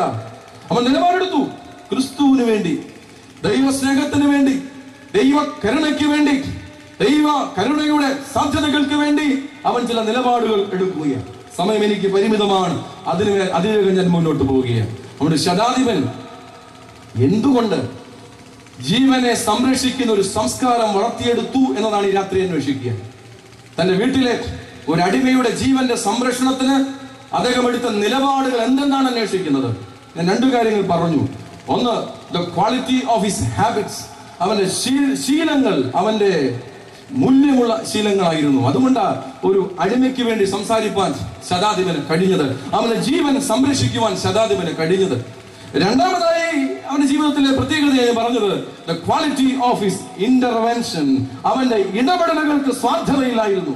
അവന്റെ ഇടപെടലുകൾ ആരുടെയും മനസ്സിൽ പോറലുകൾ സൃഷ്ടിച്ചില്ല. അവന്റെ ഇടപെടൽ ആദ്യത്തെ ശുഭകോന ശുശ്രൂഷയ്ക്ക് കാരണമായി മാറി. യേശുവും യഹൂദ സമൂഹവും തമ്മിൽ നിരപ്പിക്കുന്ന അനുരഞ്ജനത്തിന്റെ ശുശ്രൂഷയായി ഈ മനുഷ്യന്റെ ഇടപെടൽ മാറുകയാണ്. ഞാൻ പ്രസംഗത്തിന്റെ അവസാന ഭാഗത്തിലേക്ക് എത്തുകയാണ്. മൂന്നാമതായി ഈ ശതാധിപൻ ഇത്രമാത്രം ശ്രേഷ്ഠനാകാനുള്ള മൂന്നാമത്തെ കാരണം നാം കണ്ടുമുട്ടുന്നത് വിശുദ്ധ ലൂക്കോസ് സുവിശേഷത്തിന്റെ 7-ാം അധ്യായത്തിന്റെ 6-ാമത്തെ വാക്യത്തിലാണ്. വിശുദ്ധ ലൂക്കോസ് സുവിശേഷത്തിന്റെ 7-ാം അധ്യായത്തിന്റെ 6-ാം വാക്യം നാം കുറിവാചകമായി വായിച്ചു. ഇങ്ങനെയാണ്: യേശു അവരോടുകൂടെ പോയി വീടിനോട് അടുക്കാറായപ്പോൾ ശതാധിപൻ സ്നേഹിതന്മാരെ അവന്റെ അടുക്ക് അയച്ചു. കർത്താവേ, പ്രയാസപ്പെടേണ്ട, നീ എന്റെ പുരയ്ക്കകത്ത് വരുവാൻ ഞാൻ അയോഗ്യനാണ്. അതുകൊണ്ട് നിന്റെ അടുക്കൽ വരുവാൻ ഞാൻ യോഗ്യനെന്ന് എനിക്ക് അറിഞ്ഞുകൂടാ. അതുകൊണ്ട് നീ ഒരു വാക്ക് കൽപ്പിച്ചാൽ എന്റെ ദാസന് സൗഖ്യം നൽകും. എനിക്ക് ഈ വേദഭാഗം അത്ഭുതം ഏറെ പ്രദാനം ചെയ്തു. യേശു വീട്ടിലേക്ക് വരുന്നു എന്ന് കേട്ടപ്പോ എന്തു കുറവുണ്ടെങ്കിലും മറച്ചു വെച്ച് മേശയൊരുക്കാൻ നമ്മളൊക്കെ മിടുക്കന്മാരാ. നമ്മളൊക്കെ ചെയ്യുന്നതും അത് തന്നെയാണ്, നമ്മളൊക്കെ ചെയ്തുകൊണ്ടിരിക്കുന്നതും അത് തന്നെയാണ്. പക്ഷെ ശതാധിപൻ പറഞ്ഞു, കർത്താവേ, നീ എന്റെ വീട്ടിലേക്ക് പ്രവേശിപ്പാൻ ഞാൻ യോഗ്യനല്ല എന്ന് ഞാൻ അറിയുന്നു. ആദ്യത്തെ കുംഭസാരത്തോടെ നടക്കുകയാണ്. ചുമക്കോന് മാത്രമല്ല, ശതാധിപന്റെ കുംഭസാരം, ശതാധിപന്റെ സത്യകുംഭസാരം ഈ വേദഭാഗത്തുണ്ട്. യേശുവിനോട് പറഞ്ഞു, കർത്താവേ, നീ എന്റെ ഭവനത്തിലേക്ക് വരുവാനുള്ള യോഗ്യത എനിക്കില്ല, ഞാൻ പാപിയാണ്, കുറവുള്ളവനാ. രണ്ടു കാരണങ്ങളാണ് അത് പറഞ്ഞത്. ഒന്ന്, അവന് തന്നെ പറ്റി അറിയാം, ഞാനൊരു വിജാതീയനാണ്. ഈ വിജാതീയനായി എന്റെ അടുക്കിലേക്ക് ഒരു യഹൂദനായ യേശു തമ്പുരാൻ പ്രവേശിച്ചാൽ യേശുവിന് വല്ല കുഴപ്പമുണ്ടാകുമെന്ന് അവൻ ചിന്തിച്ചത്. നമ്മുടെ ചിന്ത എന്താ? തമ്പുരാൻ എന്ത് കുഴപ്പം പറ്റിയാലും എന്റെ ആവശ്യം അതെങ്ങനെയെങ്കിലും നടത്തി വരണം. അത് തേങ്ങ അടച്ചെങ്കിൽ തേങ്ങ, കോഴി അടിച്ചെങ്കിൽ കോഴി, ഇനി മാല പൊട്ടിച്ചെങ്കിൽ മാല, മിന്നു പൊട്ടിച്ചെങ്കിൽ മിന്ന, എന്തോ കുന്തോ ആയാലും നമുക്ക് ഒറ്റ ധാരണയേ ഉള്ളൂ, എങ്ങനെയെങ്കിലും തമ്പുരാൻ എന്ത് കുഴപ്പം വന്നാൽ എനിക്കത് പ്രശ്നമൊന്നുമില്ല. എന്റെ ഇഷ്ടം അത് പൂർത്തീകരിക്കുക, അത്തരത്തിലാണ് നാം കാര്യങ്ങൾ മുന്നോട്ട് കൊണ്ടുപോകുന്നത്. പക്ഷെ ശതാധിപൻ ചിന്തിച്ചു, അവരെ നീ എന്റെ ഭവനത്തിലേക്ക് വന്നാൽ ഒരുപക്ഷെ നാളെ യഹൂദ സമൂഹം നിന്നെ, അല്ലെങ്കിൽ നിന്നെ പറ്റിയുള്ള ഒരു വലിയ ആരോപണം, നീ ചുങ്കക്കാരോടും പാപികളോടും കൂടി മേശ കഴിക്കുന്നു, ഇനി അത് വർദ്ധിപ്പിക്കണോ, അത് ഞാൻ ആക്കം കൂട്ടണോ, നീ എന്റെ വീട്ടിലേക്ക് വന്നേച്ച്. ശതാധിപന്റെ ചിന്ത എത്ര മഹനീയമാണ്, എത്ര ശ്രേഷ്ഠമാണ്. അതിന് ഞാൻ പേരിട്ട് വിളിക്കാൻ ആഗ്രഹിക്കുന്നത് മൂന്നാമത് വിശ്വാസത്തിന്റെ മൂല്യം, the quality of his faith. അവന്റെ വിശ്വാസത്തിന് ഒരു വലിയ മൂല്യം ഉണ്ടായിരുന്നു. അത് കുറവുകളായി അംഗീകരിക്കുന്ന മൂല്യമാണ്. പ്രിയപ്പെട്ടവരെ, നമ്മുടെ ആത്മീയതയിൽ നമുക്കുണ്ടാകേണ്ടത് ഈ വലിയ സംസ്കാരമാണ്. കുറവുകളെ കുറവുകളില്ലാത്തവൻ ആരുമില്ല എന്ന് വേദപുസ്തകം അസന്നിഗ്ധമായിട്ട് പ്രഖ്യാപിക്കുന്നു. നമ്മുടെ കർത്താവായ യേശു ക്രിസ്തു അല്ലാതെ സൽഗുണപൂർണ്ണൻ ആരുമില്ല എന്ന് വേദപുസ്തകം പ്രഖ്യാപിക്കുന്നു. നമ്മളൊക്കെ കുറവുകളുള്ള ലോകത്താണ് ജീവിക്കുന്നത്. പക്ഷേ കുറവുകളെ സമ്മതിക്കുന്നതിനേക്കാൾ ഏറെ നമുക്ക് താല്പര്യം കുറവുകളെ മറച്ചു വെക്കുന്നത് കൊണ്ടാണ്. ഈ കുറവുകളെ മറച്ചു വെക്കുന്നത് കൊണ്ട് നമ്മുടെ ശരീരത്തിൽ അർബുദം പൂക്കുന്നു എന്നാണ് എൻ്റെ അഭിപ്രായം. കാരണം ഈ കുറവുകൾ നമ്മുടെ മനസ്സിലേക്ക് വന്നു കഴിയുമ്പോൾ അത് മനസ്സിൽ വല്ലാത്ത ആത്മസംഘർഷമാണ് വരുത്തുന്നത്. കർത്താവേ, ചെയ്തു പോയല്ലോ, എന്നാൽ അച്ഛനോടോ തിരുമേനിയോടോ ഒന്നും പറയാൻ പറ്റില്ല, ഞാൻ പറയത്തില്ല. പക്ഷെ എന്തായാലും മനസ്സിൽ കിടന്ന് ഇത് ഓരോ ദിവസവും ഇതിങ്ങനെ കുത്തുകയാണ്. ഇത് ശരീരത്തിന് അവിടെ എവിടെയും കുത്തുമ്പോൾ മുഴയുണ്ടാകുമെന്ന എന്റെ പുതിയ വ്യാഖ്യാനം. ഇത് അവിടെ എവിടെ ഇങ്ങനെ കുത്തുന്നതുകൊണ്ട് അകത്ത് മുഴയും കിഴുത്തിയൊക്കെ ഉണ്ടാകുന്നത് നമ്മുടെ ഈ ഒരു പുറത്തു പറയാൻ കഴിയാത്ത, പങ്കുവെക്കാൻ കഴിയാത്ത നമ്മുടെ ആത്മനമ്പരങ്ങളെ നാം മനസ്സിലേക്ക് അടിച്ചു വർത്തുന്നത് കൊണ്ടാണ്. അതുകൊണ്ടാണ് എന്റെ സഭയുടെ പിതാക്കന്മാർ പറഞ്ഞത്, മോനെ നീ കുമ്പസാരിക്കണം. നീ കുമ്പസാരിക്കണം പറഞ്ഞാൽ പൊതുയോഗത്തിൽ പുസ്തകത്തിൽ പേരെഴുതാൻ വേണ്ടിയല്ല. നീ കുമ്പസാരിക്കണം. നീ കുമ്പസാരിക്കേണ്ടത് നിന്നിലുള്ളിൽ അർബുദങ്ങൾ പൂക്കാതിരിക്കാൻ വേണ്ടിയാ. നിനക്ക് ക്യാൻസർ വരാൻ പറ്റാത്തതുകൊണ്ടാണ് ഞാൻ പറയും. അത് മെഡിക്കൽ ശാസ്ത്രപരമായി ശരിയായ അറിവല്ലെങ്കിലും അങ്ങനെ പറയാൻ എനിക്ക് കഴിയും. നിന്റെ ഉള്ളിൽ അർബുദങ്ങൾ പൂക്കാതിരിക്കുവാൻ, നിന്റെ ഉള്ളിൽ അസ്വസ്ഥതയുടെ ക്യാൻസർ പൂക്കാതിരിക്കാൻ, നിന്റെ ഉള്ളിൽ അശാന്തിയുടെ ക്യാൻസർ പൂക്കാതിരിക്കാൻ മകനെ നീ കുമ്പസാരിക്കണം. ഇത് പുറത്തേക്ക് വരണം. ഇത് പുറത്തേക്ക് വന്നെങ്കിൽ മാത്രമേ കിടക്കയിൽ ഉറക്കമില്ലാത്ത രാവുകൾക്ക് പരിഹാരമാകുകയുള്ളൂ. ഉറക്കമില്ലാത്ത രാവുകൾക്ക് അർത്ഥമുണ്ടാകുകയുള്ളൂ. ജീവിതത്തിൽ സന്തോഷവും ശാന്തിയും സംതൃപ്തിയും കണ്ടെത്തുവാൻ പ്രിയപ്പെട്ടവരെ കഴിയുകയുള്ളൂ. അതുകൊണ്ടാണ് പിതാക്കന്മാർ പറഞ്ഞത്, എപ്പം കുർബാന അനുഭവിക്കാൻ വന്നാലും നീ എന്തോ ചെയ്യണം. അതൊക്കെ പോയി, ഇപ്പൊ ഹൂസോയവും പോയി, ഇപ്പം ചിലയിടത്ത് ഒന്നിച്ച് പ്രാർത്ഥിച്ചാൽ മതി നിലയിലേക്ക് നമ്മൾ എത്തിക്കഴിഞ്ഞു. അതുപോട്ടെ കാലഘട്ടത്തിന്റെ പ്രയാണം. പക്ഷെ പിതാക്കന്മാർ വളരെ കൃത്യമായി നിർവഹിച്ചു കഴിഞ്ഞു. ഈ വിശുദ്ധ ബലിയിലേക്ക് കടന്നു വരുമ്പോ ഈ വിശുദ്ധ ബലി ഉള്ളിലേക്ക് പോകണം. ഈ വിശുദ്ധ ബലി ഉള്ളിലേക്ക് പോയി നിന്റെ ഉള്ളിലെ അർബുദങ്ങളെ, മുഴകളെ ഇല്ലാതെയാക്കണമെങ്കിൽ ഇവിടെ ശതാധിപൻ പറഞ്ഞതുപോലെ, കർത്താവേ, ഞാൻ കുറവുള്ളവനാ, എനിക്ക് കുറവുകളുണ്ട്, എന്റെ ഭവനത്തിലേക്ക് വരുവാൻ നീ യോഗ്യൻ അല്ല, എനിക്കറിയാം. പക്ഷെ പ്രിയപ്പെട്ടവരെ, കുറവുകളെ മറച്ചു വെച്ച് അലങ്കാരമായി മാറുന്നൊരു ആത്മീയത കൊണ്ടു നടക്കുന്നവരാണ് ഞാനും നിങ്ങളും പലപ്പോഴും പങ്കുവെക്കുന്നത്. പ്രിയപ്പെട്ടവരെ, കുറവുകൾ മറച്ചു വെച്ച് വലിയവനാകുവാനാണ് നമുക്ക് താല്പര്യം. കുറവുകൾ മറച്ചു വെച്ച് വലിയവനാകുവാനുള്ള മനുഷ്യന്റെ താല്പര്യം. ഈ അടുത്ത കാലത്ത് ഒരു ചിന്ത വായിച്ചു. ഒരു പ്രഗത്ഭനായ ദാർശനികൻ പറഞ്ഞു, മനുഷ്യ ജീവിതത്തിൽ എന്നെ അമ്പരപ്പിക്കുന്ന 3 കാര്യങ്ങളുണ്ട്. മനുഷ്യ ജീവിതത്തിൽ എന്നെ അമ്പരപ്പിക്കുന്ന 3 കാര്യങ്ങളിൽ ഒന്ന്, ഒരു കുട്ടിയായിരിക്കുമ്പോ അവന്റെ ആഗ്രഹം എത്രയും വേഗം വളർന്നു വലുതാകണമെന്നാണ്. അതിനുവേണ്ടി ബൂസ്റ്റും കോംപ്ലാനും ഒക്കെ കഴിക്കും. പക്ഷെ വലുതായി കഴിഞ്ഞാൽ അവന്റെ ആഗ്രഹം എനിക്കൊരു കുഞ്ഞായി തീരണമെന്നാണ്. ഇത് ഒന്നാമത്തെ കോൺട്രഡിക്ഷനാണ്. കുട്ടിയായിരിക്കുമ്പോൾ വലുതാകാൻ ആഗ്രഹം, വലുതാകുമ്പോൾ കുഞ്ഞാകാൻ ആഗ്രഹം. ഒന്നാമത്തെ കോൺട്രഡിക്ഷൻ. രണ്ടാമത്തെ കോൺട്രഡിക്ഷൻ ചിന്തകൻ പറഞ്ഞു, പണം ഉണ്ടാക്കാൻ വേണ്ടി ആരോഗ്യം പോലും മറന്നവൻ അധ്വാനിക്കും. അവസാനം VRS എടുത്ത് വീട്ടിൽ പോകുമ്പോ ഈ പണം ഉപയോഗിച്ചുകൊണ്ട് അവൻ ആരോഗ്യം സംരക്ഷിക്കും. ഇതൊരു വലിയ വൈരുദ്ധ്യം. പണം ഉണ്ടാക്കാൻ വേണ്ടി ആരോഗ്യം പോലും കളഞ്ഞ് അധ്വാനിക്കുന്നവൻ അവസാനം ഈ ആരോഗ്യം സംരക്ഷിക്കാൻ സമ്പാദിച്ച പണം മുഴുവൻ ചെലവഴിക്കുന്നു. രണ്ടാമത്തെ വൈരുദ്ധ്യം. മൂന്നാമത്തെ വൈരുദ്ധ്യം, ഭാവിയെ പറ്റിയുള്ള അമിത ഉത്കണ്ഠ മൂത്ത് അവൻ ജീവിക്കുന്ന കാലം മറക്കും. അവസാനം ഭാവിയില്ല, ഭൂതവും ഇല്ല, വർത്തമാനവും ഇല്ല. ഇത് മൂന്നാമത്തെ കോൺട്രഡിക്ഷൻ. മനുഷ്യ ജീവിതത്തിന് 3 വൈരുദ്ധ്യങ്ങൾ ആ ചിന്തകൻ അവതരിപ്പിക്കുകയും, ഒരുപക്ഷെ പ്രിയപ്പെട്ടവരെ, നമ്മുടെ ഒരു വലിയ പ്രത്യേകതയാണ് കുറവുകൾ മറച്ചു വെച്ച് ഓയിൻമെന്റ് പുരട്ടാനാണ് നമുക്ക് താല്പര്യം. അതുകൊണ്ടാണ് ഈ മീശ പിടിച്ച ആത്മീയതയ്ക്ക് വലിയ പ്രാധാന്യമുള്ളത്. അവിടെ കുമ്പസാരിക്കണ്ടല്ലോ, കുമ്പസാരിക്കണ്ട. അവിടെ ഈ വന്ന് ഈ ഓയിൽമെന്റ് പറ്റിത്തരും പുള്ളി. ഇതിന്റെ പുറത്ത് ഈ ഓയിൽമെന്റ് സ്പിരിച്വാലിറ്റിയിലേക്ക് കാര്യങ്ങളെത്തി. പക്ഷെ ഓർത്തഡോക്സ് സഭ ഒരു ഓയിൽമെന്റ് സ്പിരിച്വാലിറ്റി അല്ല. അവിടെ കൃത്യമായി പറഞ്ഞു, മോനെ, നിനക്ക് നിന്റെ പാപക്കറകളെ, നിന്റെ ജീവിതത്തെ അലട്ടുന്ന ഇല്ലായ്മകളെപ്പറ്റിയുള്ള ബോധ്യം, ഇല്ലായ്മകളെപ്പറ്റിയുള്ള ബോധ്യം പങ്കുവെക്കുവാൻ കഴിയും. That is the quality of faith. പരീക്ഷന്റെയും ചുങ്കക്കാരന്റെയും ജീവിതാനുഭവം പഠിപ്പിക്കുന്ന വലിയ പാഠം അത് തന്നെയാണ്. പരീക്ഷ നല്ല പ്രാർത്ഥന പ്രാർത്ഥിച്ചു എന്നാണ് എന്റെ അഭിപ്രായം.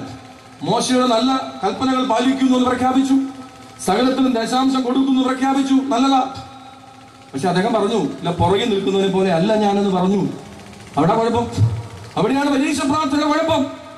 അതുകൊണ്ടാണ് സഭയുടെ പിതാക്കന്മാർ പറഞ്ഞു, മോനെ, അത് പരിശുദ്ധ അഭിമന്യ ഇടവത്രാപ്പോഴത്തിന് പിന്നെ കുർബാന വലിയാലും, തിരുമേനി പട്ടം തന്നെയാണ് കൊച്ചന്മാരൊക്കെ കുർബാന വലിയാലും അവിടെ പോയി പറയും, ഞാനോ ബലഹീനനും.